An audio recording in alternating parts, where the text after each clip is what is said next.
Jackson ini ya tentang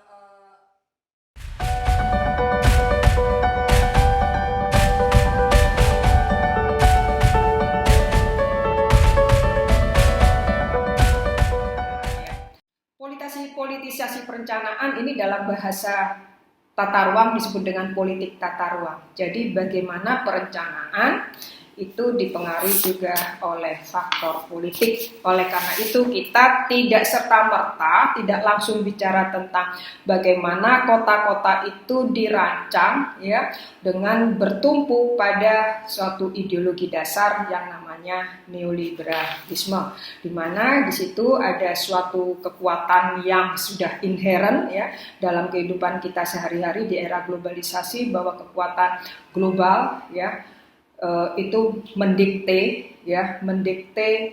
perencanaan tata ruang. Jadi kota itu mau diapakan, modelnya mau seperti apakan, perumahan mau ditaruh di sebelah mana, infrastruktur perkantoran mau ditaruh di sebelah mana, transportasi mau dibangun di mana aja, jalur sepeda mau ditaruh di mana. Itu adalah bagian dari praktek perencanaan atau praktek politik tata ruang. Itu semua tidak lepas dari pengaruh yang disebut dengan urbanisme. Jadi kita sekarang bahas tentang konsep urbanisme. Ya, urbanisme itu sebenarnya terkait dengan praktek perencanaan ya yang berfokus kepada desain fisik. Desain fisik ini dilakukan oleh arsitek. Ya, tugas dari arsitek adalah mendesain fisik. Lalu dilanjutkan yang kedua, aktor yang kedua adalah para perencana, ya, bisa birokrasi, ya, para birokrat, para politisi, bisa masyarakat, ya, bisa teknokrat, ya. Lalu ini khusus mengelola struktur kota. Kota mau diisi apa aja.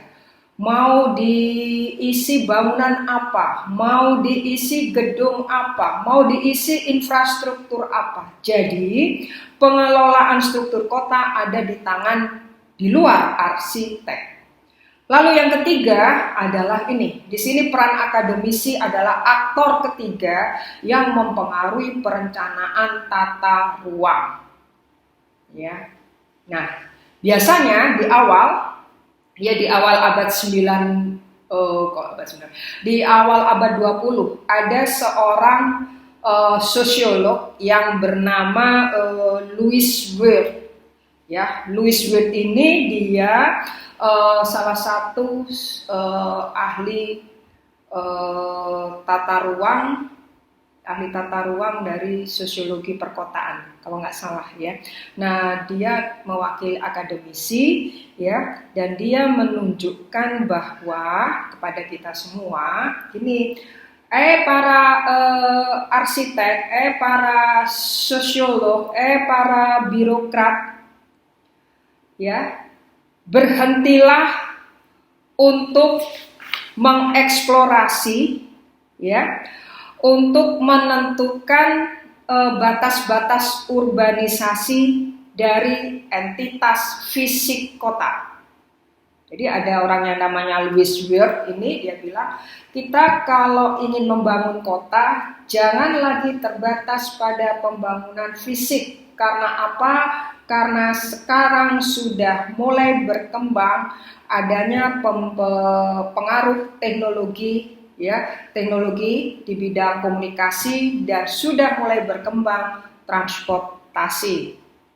Oleh karena itu dia bilang kita sekarang sudah tidak boleh merancang kota dengan garis arbitrary-nya.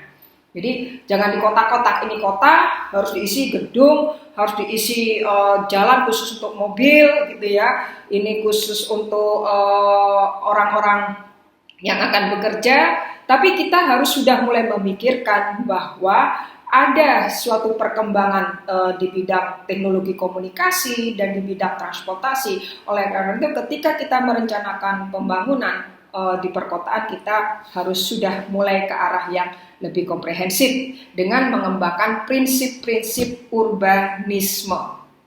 Yang kemudian nanti prinsip-prinsip urbanisme ini berkembang menjadi prinsip-prinsip urbanisme baru. Saya tunjukkan kepada Bapak Ibu semua, ya ini bahannya belum saya taruh di Hebat e-learning ya. Tapi paling tidak saya bisa menyampaikan di kelas ini bahwa ada prinsip urbanisme ya, yang utama itu ada 5 atau 6. Itu dia menetapkan diri. Harus ketika kita merancang pembangunan kota ya di daerah perkotaan, itu harus menunjukkan adanya kenyamanan bagi pejalan kaki. Artinya, bagaimana seorang arsitek, seorang sosiolog, seorang birokrat bukan seorang ya, birokrasi itu membuat perencanaan yang lebih memudahkan para pejalan kaki untuk melakukan mobilitas dalam waktu yang singkat dan tepat. Caranya apa? Kalau saya dari rumah ingin ke Universitas Airlangga, bagaimana caranya supaya saya dari rumah ke Universitas Airlangga itu bisa ditempuh dalam waktu 10 menit? Artinya, ini kata Louis Wirth ya tadi, kan ada teknologi transportasi ya, buat aja jalur khusus untuk bis, buat aja jalur khusus untuk sepeda gitu ya, buat aja jalur khusus untuk transportasi cepat MRT gitu. Jadi ketika sudah mulai berkembang ya teknologi informasi dan transportasi, maka para perencana harus mengadopsi prinsip-prinsip perencanaan itu untuk pejalan kaki. Itu yang pertama. Jadi dibuat cepat orang berjalan kaki. Jadi para perencana tata ruang itu juga harus bisa menyediakan lahan, menyediakan ruang untuk pejalan kaki yang tidak boleh diganggu oleh alat transportasi lainnya. Nah, ini kemarin kita memberikan suatu contoh kepada Bapak Ibu sekalian bahwa kenapa kota-kota yang metropolitan, kota-kota yang sudah masuk kepada jaringan kota-kota global dunia itu memang harus memenuhi salah satu kemampuan pejalan kaki untuk bisa sampai kepada tempat tujuannya dengan nyaman, aman, dan selamat. Ya, jadi pejalan kaki harus dibuatkan jalan khusus yang bernama kawasan pedestrian. Syaratnya harus karena itu di sini pejalan kaki itu harus disediakan ruang, space minimal 3 meter. Ya, jadi kalau dia berpapasan dengan orang lain, dia tidak terganggu. Karena ini syarat. Yang kedua adalah konektivitas. Jadi prinsip kedua dari urbanisme ya di awal abad 20 itu adalah ada prinsip konektivitas. Jadi setiap orang yang akan menuju atau melakukan pergerakan dari satu tempat ke tempat lain itu harus terhubung satu sama lain. Jadi keluar dari rumah terhubung dengan angkutan umum, dari angkutan umum dia sampai ke tempat pekerjaannya, tempat bekerja, dari tempat bekerja ketika dia akan melakukan kegiatan lainnya, dia mau beli sesuatu, dia bisa langsung terhubung dengan plaza, dia bisa terhubung dengan mall, dia bisa terhubung dengan perkantoran, dia bisa terhubung dengan toko roti, seperti itu. Ini dirancang ya, syarat kota global itu memang tidak mudah karena harus menegakkan prinsip-prinsip urbanisme. Ya, jadi konektivitas. Nah, kalau di luar negeri, mohon maaf, kita memberi contoh, nggak usah di luar negeri ya. Di kota di Indonesia, misalnya kota di DKI Jakarta ya, namanya daerah khusus ibu kota ya, DKI Jakarta. Itu sudah terhubung gitu ya. Ketika kita berada di perkantoran wilayah Ambasador atau di wilayah Sudirman, di wilayah Tamrin, Kuningan, itu sudah terhubung. Bisa naik MRT, bisa naik BRT, bisa naik angkutan umum yang tradisional, bus gitu ya, atau melalui jalur sepeda gitu, udah terhubung satu sama lain sehingga ini mempercepat orang untuk mencapai tempat tujuan. Jadi tidak boleh macet. Jadi syarat kenapa para ahli transportasi itu menganjurkan supaya di kota-kota besar kita harus bisa membuat kemacetan itu seminimal mungkin. Karena ini adalah suatu bentuk urbanisme baru. Ya. Kenapa ada paham ini? Karena kita melihat ketika awal-awal abad 19 itu urbanisasi itu pesat ya, semua orang menyerbu ke kota. Sedangkan infrastruktur kota, prasarana-sarana perkotaan belum siap. Nah, ini akhirnya yang menyebabkan perlu adanya dekonstruksi tentang tata ruang kota. Ini semua dipengaruhi oleh aliran atau ideologi urbanisme ini. Jadi merespon arus urbanisasi yang pesat di awal abad 20, sehingga di sini para perencana kota juga harus menyesuaikan diri dengan kebutuhan para pendatang dan penduduk asli. Jadi itu konektivitas.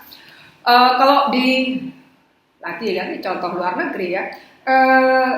Kalau kita keluar dari gang rumah kita, maka kita harus terhubung dengan jalan. Jadi gang, jalan sempit, gang, lalu jalan sempit, jalan lebar, jalan raya. Nah, seperti itu ya. Makanya di kota-kota besar kan ada namanya Jalan Raya Darmo.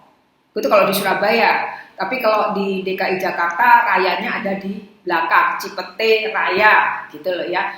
Fatmawati Raya, kalau di Surabaya Raya Fatmawati gitu ya. Nggak tahu penamaan ini gimana, hukum DM atau MD. Baik, itu yang pertama. Jadi memang struktur perkotaan itu ya seperti itu. Jadi kita ada di gang sempit, ya di gang itu jalan sempit artinya gitu ya. Yang ini biasanya motor tidak boleh dinaikin ya, atau alat transportasi yang bermesin tidak dapat dinaiki tapi dituntun gitu ya. Jalan sempit, lalu ke gang yang namanya gang ya. Lalu satu tingkat di gang itu apa namanya? Nah, baru nanti masuk ke jalan raya. Ya, seperti itu ya.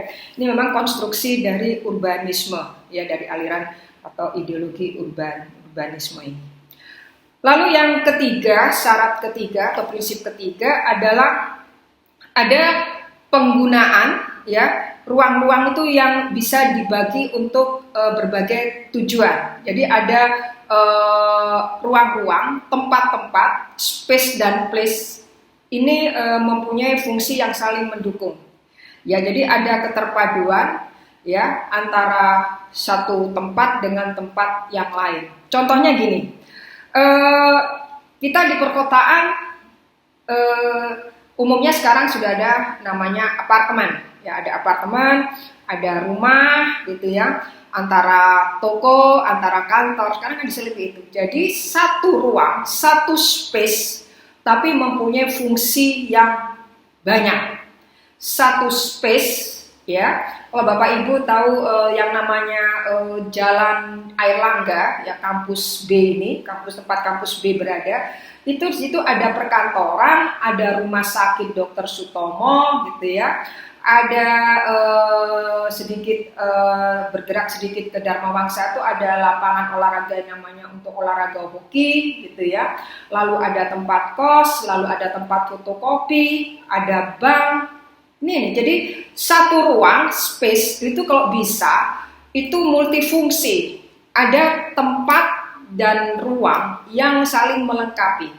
Jadi nggak hanya rumah aja, itu sudah nggak boleh gitu ya. Di mana ada rumah, di situ ada perkantoran, di situ ada rumah sakit, di situ ada puskesmas, di situ ada pelayanan publik, gitu loh ya. Jadi ini memang persyaratan dari prinsip dari urbanisme. Jadi ada penggunaan suatu lahan yang saling melengkapi, komplementari ya.